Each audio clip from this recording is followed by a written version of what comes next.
Hi hello welcome back. അപ്പോൾ ഇന്നൊരു Sunday ആണ്. സൺഡേയ്സൊക്കെ നമ്മൾ ഫ്രീ ആയതുകൊണ്ട് തന്നെ എന്തെങ്കിലുമൊക്കെ ആക്ടിവിറ്റീസ് നമ്മൾ ഇന്നും പ്ലാൻ ചെയ്യാറുണ്ട് കേട്ടോ. അപ്പോൾ ഈ ഒരു സൺഡേയിൽ ഞങ്ങൾ വിചാരിച്ചത് ഈവനിങ് ഔട്ടിങ് പോകാമെന്നുള്ളതായിരുന്നു. അപ്പോൾ പിന്നെ ഞാൻ കരുതി ഒരു സൺഡേ ഈവനിങ് ഔട്ടിങ് വ്ളോഗ് അങ്ങ് ചെയ്തേക്കാമെന്ന്. അങ്ങനെയാണ് ഈ വീഡിയോ എടുക്കുന്നത്.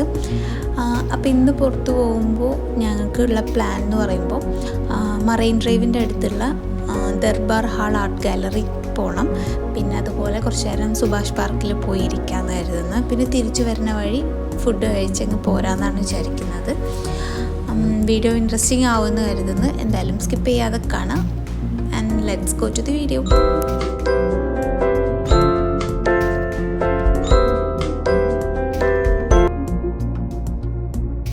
അപ്പോൾ നമ്മൾ സ്റ്റേ ചെയ്യുന്നിടത്തുനിന്ന് ഓൾമോസ്റ്റ് ഒരു 40 മിനിറ്റ്സ് ഉണ്ട് കേട്ടോ ഇങ്ങോട്ട് എത്താനായിട്ട്. പിന്നെ സൺഡേ ഈവനിങ്ങും കൂടി ആയതുകൊണ്ട് കൊച്ചിയല്ലേ, നല്ല ബ്ലോക്കും കാര്യങ്ങളൊക്കെ ഉണ്ടായിരുന്നു. അതൊക്കെ കഴിഞ്ഞിട്ട് വേണമായിരുന്നു ഇങ്ങോട്ടേക്ക് ഒന്ന് എത്തിപ്പെടാൻ. ഈ സൺഡേ ഒക്കെ ഈവനിങ് പോകുമ്പോൾ ഏതൊരു സ്പോട്ടായിക്കോട്ടെ റോട്ടിലായിക്കോട്ടെ ഭയങ്കര റഷായിരിക്കും കേട്ടോ. എല്ലാവരും ഇപ്പോൾ നമ്മളെപ്പോലെ തന്നെ ഫ്രീ ആണല്ലോ എന്ന് കരുതിയിട്ട് ഔട്ടിങ്ങിനായിട്ട് ഇറങ്ങുന്നതാണ്. കുട്ടികളെയും കൊണ്ടൊക്കെ ഇവിടെ വന്നിട്ടുണ്ട് കുറേ പേര്. എല്ലാവരുടെയും കയ്യിൽ ബോളും കാര്യങ്ങളൊക്കെ ഉണ്ട്, അവിടെ കളിക്കുന്ന സാധനങ്ങളൊക്കെ ഉണ്ട്. അപ്പോൾ എല്ലാവരും നല്ല പാറി പറന്ന് നടക്കുകയാണ് ആ ഗ്രൗണ്ടിൽ. ഞങ്ങൾ അങ്ങോട്ടേക്ക് പോയില്ല. എന്തായാലും നമ്മൾ വന്ന സ്ഥലത്തോട്ട് ആദ്യം അങ്ങ് പോകാമെന്ന് കരുതി. ഈ ദർബാർ ആർട്ട് ഗാലറിയിലാണെന്നുണ്ടെങ്കിൽ എന്നെപ്പോലെ ഇങ്ങനെ പെയിൻറ്റിങ്സൊക്കെ കാണാൻ ഇഷ്ടമുള്ളവർക്ക് നല്ല രസമായിരിക്കും. എനിക്കിതിൻ്റെ അകത്ത് കയറിയപ്പോൾ ഭയങ്കര ഒരു ഫീലിംഗ് ഗുഡായിരുന്നു. നല്ലൊരു സ്ഥലം, ഭയങ്കര കാം ആൻഡ് ക്വയറ്റ് ആയിട്ടുള്ള നല്ലൊരു പ്ലേസ് ആയിരുന്നു കേട്ടോ. അതെനിക്ക് ഇത്രത്തോളം വീഡിയോയിൽ ക്യാപ്ചർ ചെയ്യാൻ പറ്റിയിട്ടുണ്ടെന്ന് എനിക്കറിയില്ല. നിങ്ങൾക്ക് കാണാനൊക്കെ താല്പര്യം ഉണ്ടെങ്കിൽ എന്തായാലും പോയി കാണാം. എൻട്രൻസ് ഫീയോ കാര്യങ്ങളോ ഒന്നുമില്ല.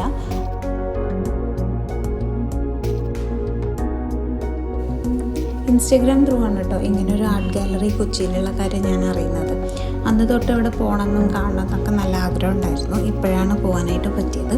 ഞങ്ങൾ പോയ സമയത്ത് ഫേമസ് ആയിട്ടുള്ള ആർട്ടിസ്റ്റ് CN കരുണാകരൻ സാറിൻ്റെ പെയിൻറ്റിങ്സ് ആയിരുന്നു അവിടെ എക്സിബിഷനായിട്ട് വെച്ചിട്ടുണ്ടായിരുന്നത്. ആളെക്കുറിച്ചിട്ടൊരു ഓവർവ്യൂ അവിടെ കൊടുത്തിട്ടുണ്ടായിരുന്നു കേട്ടോ. 140ഓളം പെയിൻറ്റിങ്സ് ആളുടേത് അവിടെ എക്സിബിഷന് വെച്ചതായിട്ടാണ് അറിഞ്ഞത്. എല്ലാം കാണാൻ പറ്റി. അതുപോലെ തന്നെ ഡിസംബർ 14 ആളുടെ 11th റിമംബറൻസ് ഡേ ആയിരുന്നു. അന്ന് തൊട്ടാണ് ഈ എക്സിബിഷൻ സ്റ്റാർട്ട് ചെയ്തത്. അതിൻ്റെ ഭാഗമായിട്ടാണ് ഈ പെയിൻറ്റിങ്സ് ഇവിടെ പ്രദർശനത്തിനായിട്ട് വെച്ചിട്ടുള്ളത്. ഒരുപാട് പേര് ഇവിടെ വന്നിട്ടുണ്ട് കാണാനായിട്ടൊക്കെ.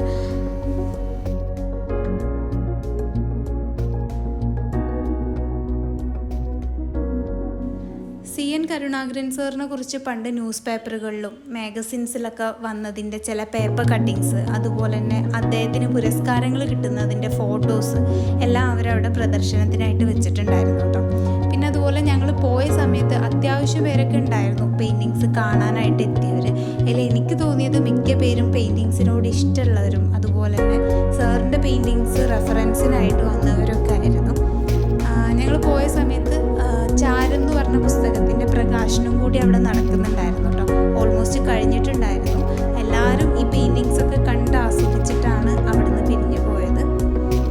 CN കരുണാകരൻ സാറിനെ കുറിച്ച് പറയാനാണെങ്കിൽ നമ്മുടെ കേരള ലളിതകലാ അക്കാദമിൻ്റെ ചെയർമാനായിരുന്നു. അതുപോലെ തന്നെ കേരളത്തിലെ ആദ്യത്തെ പ്രൈവറ്റ് ആർട്ട് ഗാലറി ആയിട്ടുള്ള ചിത്രകൂടത്തിൻ്റെ ഫൗണ്ടർ കൂടിയാണ് സാറ്. എനിക്ക് ഇങ്ങനെ ഒരു ആർട്ടിസ്റ്റ് ഉണ്ട് എന്നുള്ള കാര്യം അറിയെങ്കിൽ പോലും ഇദ്ദേഹത്തിനെ കുറിച്ച് ഇത്രയും ഡീറ്റെയിൽ ആയിട്ടൊന്നും എനിക്ക് അറിയുന്നുണ്ടായിരുന്നില്ല. ഞാനിവിടെ പോയി അദ്ദേഹത്തിൻ്റെ പെയിൻറ്റിങ്സ് ഒക്കെ കണ്ട് ഇൻസ്പയർ ആയിട്ടാണ് അദ്ദേഹത്തിനെ കുറിച്ച് കൂടുതൽ സെർച്ച് ചെയ്യുന്നതും ഇത്തരം കാര്യങ്ങളൊക്കെ അറിയുന്നതും കേട്ടോ.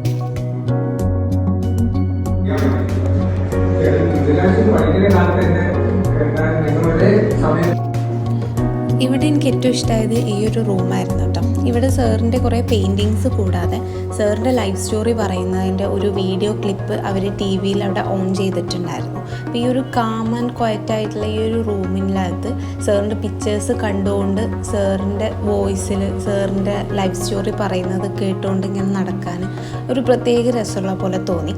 എന്നെപ്പോലെ തന്നെ ആ വീഡിയോ കണ്ട് സ്റ്റെക്കായിട്ടിരിക്കുന്ന കുറേ പേര് അവിടെ ഉണ്ടായിരുന്നു കേട്ടോ.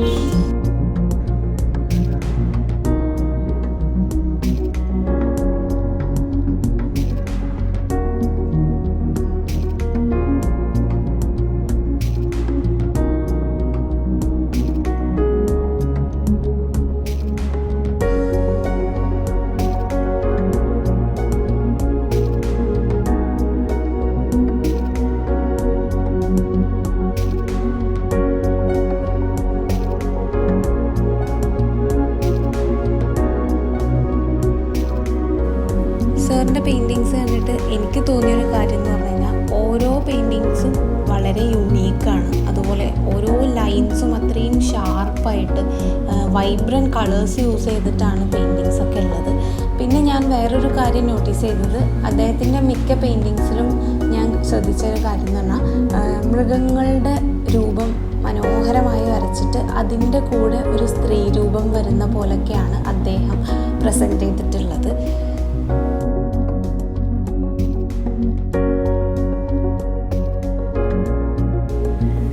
സാറിൻ്റെ പെയിൻറ്റിങ്സൊക്കെ ഒരുപാട് കണ്ടതിൻ്റെ സന്തോഷത്തിൽ അങ്ങനെ ഞങ്ങൾ പതിയെ അവിടെ നിന്ന് ഇറങ്ങുകയാണ് ഉണ്ടായത്. ഞങ്ങൾ ഇറങ്ങിയപ്പോഴത്തേന് 7 മണിയൊക്കെ ആയിരുന്നു കേട്ടോ. 7 മണി വരെ ഉണ്ടായിരുന്നുള്ളൂ, അപ്പോൾ ക്ലോസ് ചെയ്യുമായിരുന്നു. പിന്നെ അവിടെ ഒരു പുസ്തകത്തിൻ്റെ പ്രകാശനം ഉണ്ടെന്ന് പറഞ്ഞത് ഇതായിരുന്നു കേട്ടോ. PF മാത്യു സാറിൻ്റെ ചാരം എന്ന് പറഞ്ഞ പുസ്തകത്തിൻ്റെ പ്രകാശനമായിരുന്നു. പക്ഷെ എനിക്ക് കേൾക്കാൻ പറ്റിയില്ല, ഞങ്ങൾ എത്തിയപ്പോഴത്തേനും അത് കഴിഞ്ഞിട്ടുണ്ടായിരുന്നു.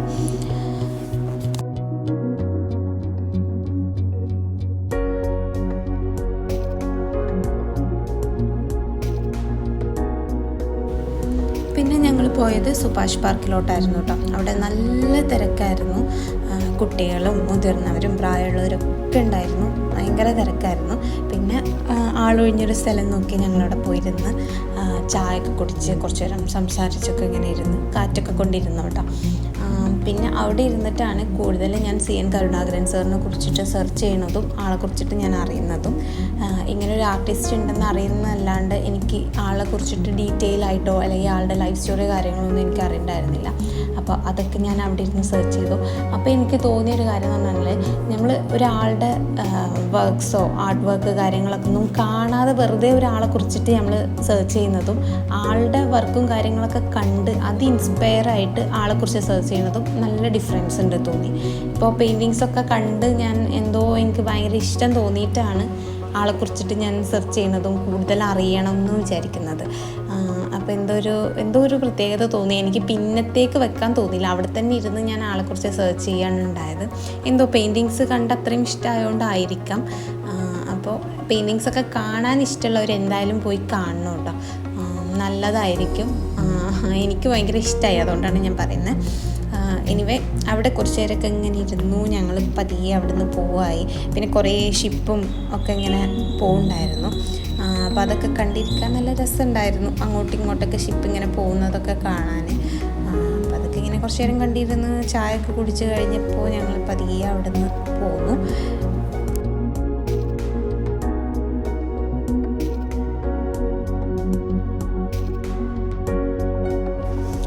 പിന്നെ ഞങ്ങൾ പോണ വഴി ബ്രോഡ്വേയിലൊന്ന് കയറിയായിരുന്നു. വാച്ച് സൈസ് കറക്റ്റ് ചെയ്യേണ്ട ആവശ്യമുണ്ടായിരുന്നു. അപ്പോൾ അതിന് വേണ്ടിയിട്ട് കയറിയതാണ്, വേറെ അധികം ഉള്ളിലോട്ടൊന്നും പോയിട്ടില്ല. ഈ ഒരു സമയമാകുമ്പോൾ ഈ ഒരു മന്തിൽ തന്നെ പറയാം ഭയങ്കര തിരക്കായിരിക്കും ബ്രോഡ്വേയിൽ. അപ്പോൾ അതുകൊണ്ട് അങ്ങോട്ടേക്ക് പോയില്ല. ജസ്റ്റ് വാച്ചിൻ്റെ കാര്യം കഴിഞ്ഞപ്പോൾ ഞങ്ങൾ പെട്ടെന്ന് അവിടെ നിന്ന് തിരിച്ചു പോകുന്നു കേട്ടോ. ഇത് സത്യം പറഞ്ഞാൽ ഞാൻ ഡിസംബറിൽ എടുക്കുന്ന വീഡിയോ ആണ്. ഇത് ഞാൻ എന്ന് അപ്ലോഡ് ചെയ്യുമെന്ന് എനിക്കറിയില്ല. അപ്പോൾ ക്രിസ്മസിൻ്റെ മുന്നേ ആണ്. അപ്പോൾ അതുകൊണ്ട് തന്നെ നല്ല തിരക്കും കാര്യങ്ങളുമാണ്. അതുകൊണ്ടാണ് അങ്ങോട്ട് അകത്തോട്ടൊന്നും പോവാഞ്ഞത്. ഇനി ഇത് എഡിറ്റൊക്കെ ചെയ്ത് കഴിഞ്ഞിട്ട് വേണം എനിക്ക് അപ്ലോഡ് ചെയ്യാൻ, അതുകൊണ്ടാണ് കേട്ടോ. പിന്നെ അതൊക്കെ കഴിഞ്ഞ് ഞങ്ങൾ ഫുഡ് കഴിക്കാനായിട്ട് പോയത് പനമ്പള്ളി നഗറുള്ള ഒരു ഏലം എന്ന് പറഞ്ഞൊരു റെസ്റ്റോ കഫേയിലോട്ടാണ്. ഈ ഒരു ഷോപ്പിൻ്റെ കാര്യം ഞങ്ങൾ അറിയുന്നത് ഇൻസ്റ്റാഗ്രാം ത്രൂ ആണ് കേട്ടോ. അന്ന് മുതൽ ഞങ്ങൾക്കൊന്ന് പോയാൽ കൊള്ളാമെന്നുണ്ടായിരുന്നു. അപ്പോൾ ഇന്നിപ്പോൾ പോണ വഴി അങ്ങനെ അവിടെ പോയിണ്ടായി.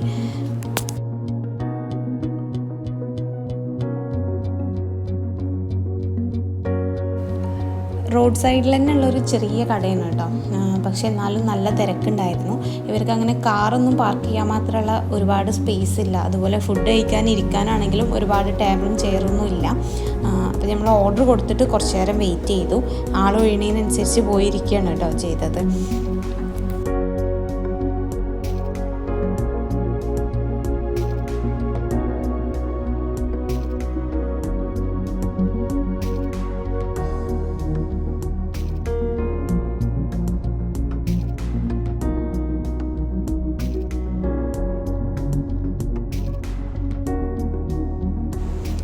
ആദ്യം തന്നെ അവരുടെ സ്പെഷ്യൽ ടീ ആണ് കേട്ടോ കിട്ടിയത്. അവരുടെ ഷോപ്പിൻ്റെ പേര് പോലെ തന്നെ ഏലക്കൊക്കെ ഇട്ട ചായ ആയിരുന്നു, കൊള്ളായിരുന്നു എന്തായാലും. പിന്നെ ഞങ്ങൾ ഓർഡർ ചെയ്തിട്ടുണ്ടായിരുന്നത് മട്ടൺ സ്റ്റൂവും ബീഫ് റോസ്റ്റും അതിലേക്ക് അരിപ്പുട്ടും പത്തിരിയുമായിരുന്നു. ഞങ്ങൾക്ക് അവർ തന്നത് പാളയിലേൻ്റെ പ്ലേറ്റിലാണ് കേട്ടോ. സംഭവം കാണാനും കൊള്ളായിരുന്നു, അതിൽ കഴിക്കാനും രസമുണ്ടായിരുന്നു.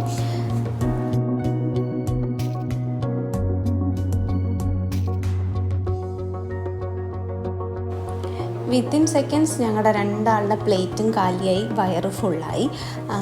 ബീഫ് റോസ്റ്റൊക്കെ അത്യാവശ്യം ക്വാണ്ടിറ്റി ഉണ്ടായിരുന്നു, ടേസ്റ്റും ഉണ്ടായിരുന്നു കേട്ടോ. ഇത്രയും കഴിച്ചിട്ട് ഞങ്ങൾക്ക് റേറ്റ് ആയത് 170 റുപ്പീസാണ്. ആ വഴി പോകുമ്പോൾ നിങ്ങൾക്ക് ട്രൈ ചെയ്യണമെങ്കിൽ നല്ല ഓപ്ഷനാണ്. അഫോർഡബിൾ പ്രൈസിൽ അത്യാവശ്യം ക്വാണ്ടിറ്റിയിൽ സാധനം കിട്ടും. പിന്നെ സീറ്റ് കിട്ടാനും ഓർഡർ കിട്ടാനും കുറച്ച് നേരം ഒന്ന് വെയിറ്റ് ചെയ്യണമെന്നേ ഉള്ളൂ കേട്ടോ.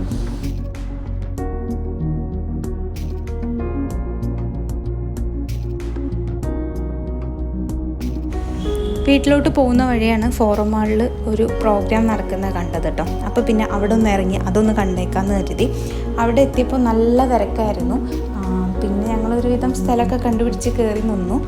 അവിടെ ഒരു മ്യൂസിക്കൽ ബാൻഡിൻ്റെ ഷോ ആയിരുന്നു കേട്ടോ നടന്നിരുന്നത്. സംഭവം കൊള്ളായിരുന്നു. ഞങ്ങൾ എത്തിയപ്പോഴത്തേന് കഴിയാറായിരുന്നു. പിന്നെ അത് കംപ്ലീറ്റ് കഴിഞ്ഞിട്ടാണ് ഞങ്ങൾ അവിടെ നിന്ന് പോകുന്നത്. നല്ല തിരക്കും കാര്യങ്ങളൊക്കെ ഉണ്ടായിരുന്നു, എന്നാലും നല്ല ഓളായിരുന്നു കേട്ടോ. അപ്പോൾ ഈ ഒരു സൺഡേ ഈവനിങ് ഇത്രയേ ഉള്ളൂ. വീഡിയോ എല്ലാവർക്കും ഇഷ്ടമായെന്ന് കരുതുന്നു. ചാനൽ ആരെങ്കിലും ആദ്യമായിട്ട് കാണുന്നവരുണ്ടെങ്കിൽ please do subscribe to my channel. അതുപോലെ വീഡിയോ ഇഷ്ടമായ ഉറപ്പായിട്ടും ലൈക്ക് ചെയ്യുക, കമൻറ്റ് ചെയ്യുക. അധികം വൈകാതെ ഞാൻ വേറൊരു വീഡിയോ ആയിട്ട് വരുന്നതായിരിക്കും. Bye bye.